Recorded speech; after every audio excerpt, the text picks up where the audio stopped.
This is going to be reviews of Evolve 58 and 59. I would definitely say that this was Gabe Sapolsky's best WrestleMania weekend since he was booking for Ring of Honor. I definitely felt like the best stuff from last year's WrestleMania weekend came from the Evolve product. With these two shows right here and the WWN Live Super Show, Evolve definitely delivered the best wrestling from last year's WrestleMania weekend, without a doubt. So yeah, this promotion has really taken off over the last few years. I think them dropping the Dragon Gate USA format has helped them. I think things are just a lot less confusing now. They definitely become a great alternative to the WWE. It's just a no-nonsense formula. The wrestling has been extraordinary. It's definitely a nice throwback to the early days, the infant stages of Ring of Honor, very similar to that. At the same time, they've had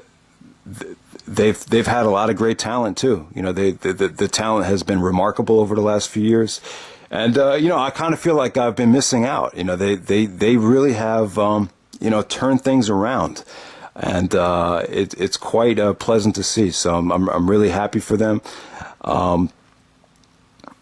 So let's get right into these shows right here. Evolve 58.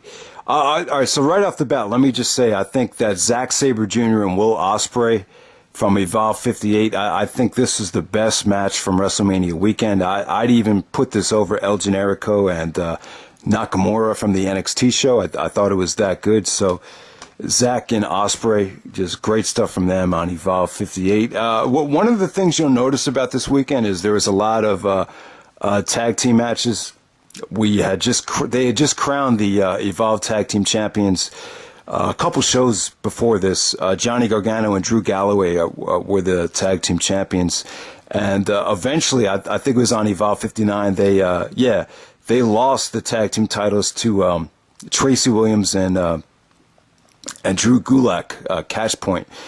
And after the match was over, Drew Galloway turned heel on Johnny Gargano. So it was very well done too, because Galloway kind of reinvented his career on the indies, specifically in Evolve, and he's kind of ashamed that Evolve is kind of partnered with the WWE, the company that fired him. And Gargano earned himself a spot on NXT, so Galloway's kind of bitter about that. So I think that's a good storyline there. There's also some good storyline stuff with Europe versus USA, that challenge series. So also the Evolve champion Timothy Thatcher. This was kind of an interesting weekend for him. Depending on how you look at it, whether it was good or bad, it's totally up to you. The thing is, they really didn't allow his matches to deliver. He was selling an injury pretty much the whole weekend. Matt Riddle actually had him in a submission and pulled back on his elbow while the referee told him to break the hold. So Thatcher is basically selling an elbow injury, as we saw on the Super Show and throughout the whole Evolve weekend. So his matches really kind of suffered. You could say they were good storytelling matches, but the bottom line is, because of him selling the injury, they just really weren't allowed to deliver. But at the same time, you could look at it like this: these shows have more than enough talent. They didn't really need Thatcher's title matches to sell these shows. So also you had Marty Scurll versus Fred. So Marty Scurll, I believe he made his Evolve debut this weekend. None of his matches really were. None of Marty's matches were really must-see, in my opinion. I thought him and Fred Yehi had a really solid match, but nothing really out of this world. Sami Callihan and Ethan Paige was solid, but it kind of, the shows were kind of stuck in a rut, I think, at this point. Things didn't really start to pick up until Ricochet and TJ Perkins. I thought Ricochet and Perkins really they were able to combine athleticism with storytelling here. Perkins went to work on Ricochet's leg and hit him with his submission. It's kind of like a variation of the Indian Deathlock. Ricochet taps out. The fans were disappointed. But while this lasted, though, this was just excellent stuff. They had the crowd in the palm of their hands. I thought it could have escalated to that amazing level, but TJ goes over, kind of acts like a heel on his way out. I believe this is his last some of his last matches before he headed over to the WWE, and he would take place in the Cruiserweight Classic, as we saw. So next up we had Zack Sabre Jr. and Will Ospreay. This was amazing. I really felt this is the best match during WrestleMania, for last year's WrestleMania weekend, without a doubt. Just amazing stuff. I mean, it had a great crowd. It was the crowd felt very reminiscent of Davey Richards and Kenta from Supercard of Honor 4. It definitely had that WrestleMania weekend type of crowd. These WrestleMania weekend crowds definitely have their own identity, their own feel, and this match definitely had that feeling. I just thought this was awesome. Ospreay, obviously he's one of you probably have the best high flyer in the world going up against the best technical wrestler in the world right here. It just made for an awesome combination. The spot in the match for me was when Ospreay no-sold the DDT and went for a standing shooting star press, and then Zack counters it into a triangle choke. I thought that was an awesome spot right there. The ending with Zack's submission was unlike anything I've ever seen. He basically wraps up both arms and makes him tap out. And just the way he pulled it off, and that really never seen anything like that. So the submission work was great. And it wasn't just mostly submissions too. Zack had a lot of vicious kicks. There was a lot of high impact maneuvers. Just definitely, I thought this was the best match of the weekend by far. So next up, and the main event couldn't really follow anything. Yeah, Chris Hero and Tommy End taking on Catch Point.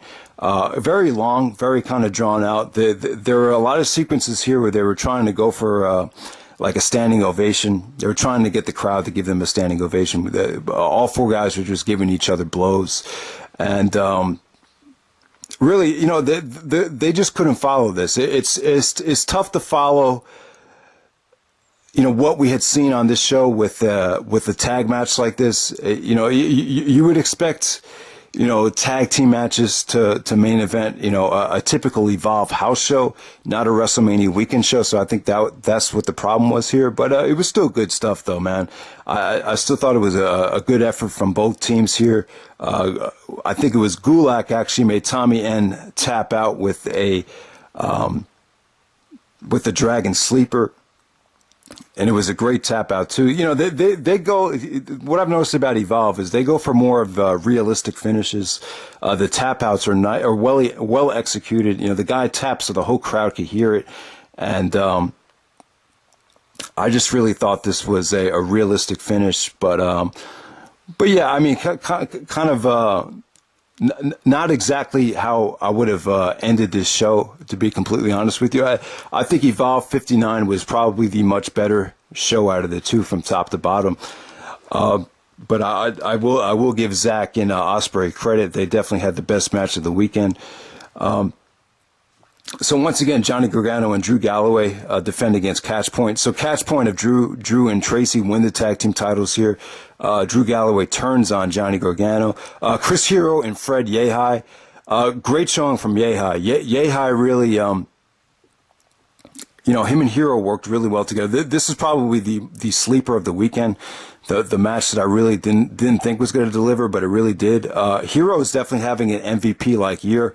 I think you could definitely argue that Hero's been the most outstanding wrestler of the year. There was a lot of sequences where because of Hero's weight, a lot of stuff is just really not that believable. With Yehi giving Hero a belly to belly.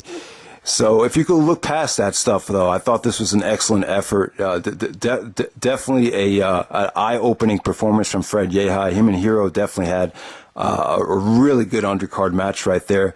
Sami, Callihan, and Anthony Nese was a sprint. They were trying to make Sami look strong for his title match with Timothy Thatcher. Ethan Page squashed Darby Allin. So Ethan Page has lost weight. They're trying to book him. It seems like they're trying to, make him a star, but he still has a long way to go from what I've seen. TJP versus Tommy End. Great stuff with educated feet here. I just thought both guys really used their, just a lot of awesome kicks from both guys. Both guys just know how to use their feet, and they definitely made for a hell of a combination. Just really good stuff there. Zack Sabre Jr. and Matt Riddle. This was awesome stuff. Zack and Riddle made for a great combination. You got a great submission wrestler in Zack going up against a former UFC fighter, Matt Riddle. You guys know exactly what to expect. Kind of surprised on the finish there. Riddle actually made Zack tap out. It was kind of like a reverse headlock, and at the same time, he was applying an abdominal stretch. At the same time, he had the headlock on him, and Zack actually taps out unexpectedly. But yeah, they were able to combine submission wrestling with a lot of high impact moves. So this match wasn't all on the mat. It wasn't all submission oriented. There definitely was some nice vicious suplexes, some good sequences.